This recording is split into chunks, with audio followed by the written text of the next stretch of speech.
Сәлеметсіңдер ме балалар? Сабаққа қош келдіңдер. English Plus 6 сыныптың Student Book'тың 4 модульдегі 52 беттегі тапсырмаларын орындайтын боламыз. Сабақ ұнаса видеоға лайк бас, тіркелмесең подписаться басып, тіркеліп, қолдап кет. Сабақтың тақырыбы Kazakh Films, қазақ кинолары. I can talk about people in Kazakh films and plays. Мен қазақ киносындағы және қойылымдарындағы адамдар туралы айта аламын. Exercise 1. Work in pairs, ask and answer the questions. Жұппен жұмыс, жұптық тапсырма, сұрақтарға жауап бер.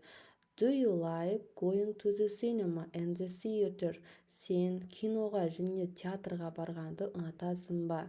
Ұнатсаң yes I do, ұнатпасаң no I don't деп жауап бер. What was the last film play you saw? Ең соңғы көрген фильмің немесе қойылымың не туралы? The last film, не туралы емес, жалпы аты қандай, The last film play was. Мына жерге бос орынға атауын жазып кетесің. Who were the actors? Актерлер кім болды? They were. Олар.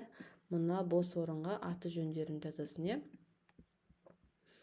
Did you like it? Why not? Сен оны ұнаттың ба? Yes, I did. Ұнаттым. No, I didn't. Жоқ, ұнатқан жоқпын. Exercise 2. Read and listen to the text and write true or false. Correct the false sentences. Мәтінді оқы, тыңда дейді, және true, дұрыс, false екенін анықта. Correct the false sentences. Дұрыс емес сөйлемдерді дұрыста дейді. Ол үшін бізге Асанәлі Әшімов туралы берілген мәтінді оқып аударып алу қажет. Асанәлі Әшімов is one of the best known names in theater and cinema in Kazakhstan, and he has received many awards for his work. He grew up in a village, but he loved to act and wanted to study drama, so he enrolled at the Kazakh State Conservatory in Almaty. Асанәлі Әшімов Қазақстанның театр және кино саласындағы ең танымал тұлғалардың бірі. Және де ол өзінің жасаған жұмысы үшін көптеген марапаттар алған.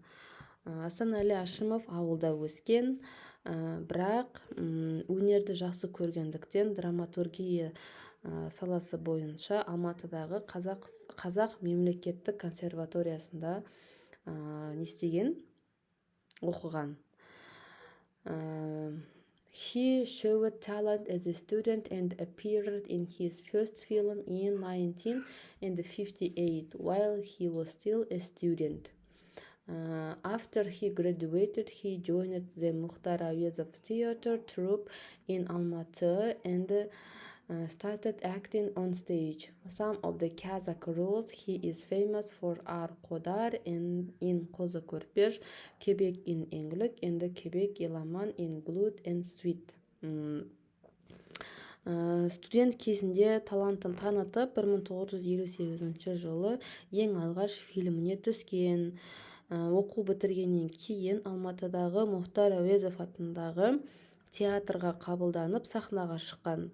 Ең алғашқы ойнаған рөлдері Қозы Көрпеште Қодардың рөлін, Еңлік Кебектің рөлін және Қан мен терде Еламанның рөлін ойнаған екен. He has also played some famous roles in international plays.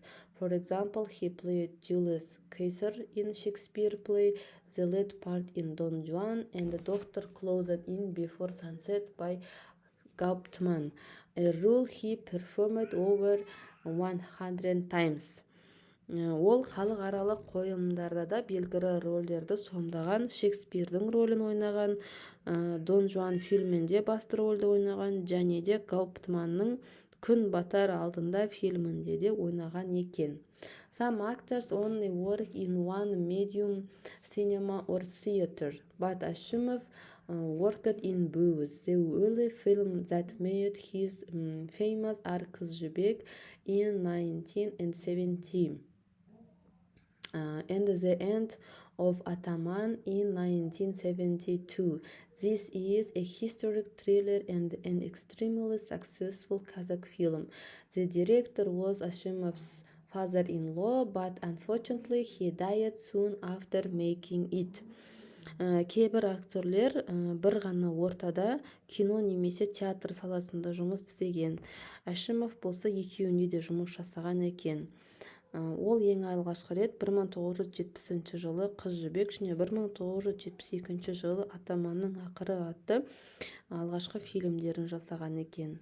Және де сол режиссер Әшімовтың қайнатасы болған екен. Сөйтіп, одан кейін ол кісі қайтыс болып кетіпті. Like many successful actors, Ashimov decided to try directing.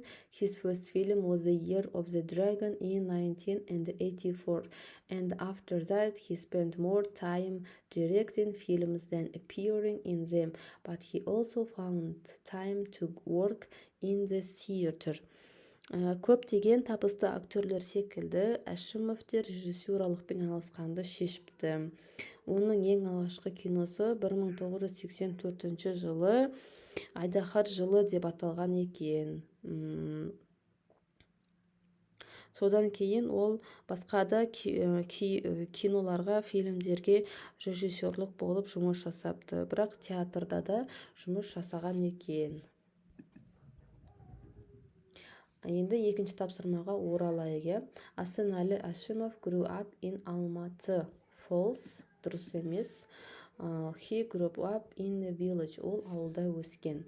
He made his first film after he finished studying. Ол өзінің ең алғашқы киносын оқу бітіргеннен кейін жасаған.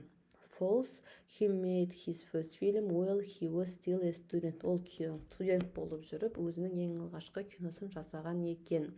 He was in one play for more than 100 performances. Дұрыс. Ол бір рөлді 100-ге жуық рет орындаған екен. Not many people went to see Қыз жібек. Көп адамдар Қыз жібекті көруге бармаған дейді. False. Қыз жібек өте танымал қойылымдардың бірі болған. Ashimov worked with his wife's father on a film дейді. Ashimov өзінің әйелінің әкесімен бірге жұмыс жасаған. Дұрыс. True. He directed his first film over 30 years ago. Дұрыс. True. Exercise 3. Look at the words in blue in the text. Мәтіндегі көкпен берілген сөздерге қара. Choose the correct word to complete the sentences. Sometimes both are possible. Сөйлемдерді аяқтау үшін қалың болып берілген сөздердің біреуін таңда. Кейбір сөйлемдерді екі сөзден де таңдасаң болады деп беріліпті.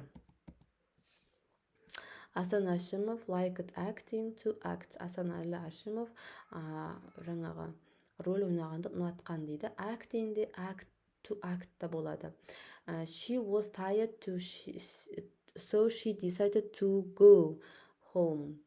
Бұл жерде to go болады. Ол үйге баруды, үйге қайтуды жөн көріп шешім қабылдайды. We wanted to watch film. Біз кино көреміз деп біз кино көргіміз келді. He started working to work in the theater. Ол театрда жұмыс жасауды бастаған.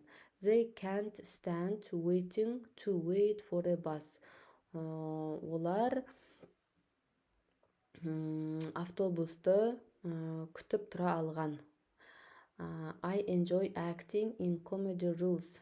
Мен комедиялық рөлдерді ойнағанды жақсы көремін, рахаттанамын.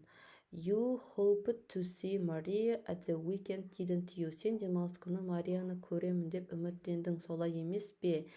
They needed to buy to music. Олар музыка сатып аламыз деп үміттенді. I fancy to eat eating and ice cream. Ең соңғысында eating таңдаймыз. Exercise 4. Complete the rules with to plus infinitive or ing дейді. Сөйлемдерді аяқтаймыз. We use to plus infinitive with verbs such as decide, hope, need, and want. Decide, hope, need, want болған уақытта to plus infinitive қолданады екенбіз. We use ing with verbs such as enjoy and fancy. Enjoy, fancy деген сөздер болған уақытта біз етістікке ing қосып жазамыз. Мысалыға I fancy eating. Decided, мысалға мына жерде қарайық. Decided to go болды, міне to go. Енді қараңдар. Need болған жағдайда to buy, to қасында етістікті қолданған екен. We use to, infinitive and ing with verbs such as like, work and can't stand дейді. ing-ді, to-ді қандай кезде қолданамыз, мысалы ретінде like, work деген етістіктер болған уақытта, және can't болған уақытта. Can't stand, міне can't stand waiting. Like it, acting, to act. Енді балалар мына жердегі ережемен мына жердегі нелер тапсырмаларды қарасаңдар өте түсінікті болады.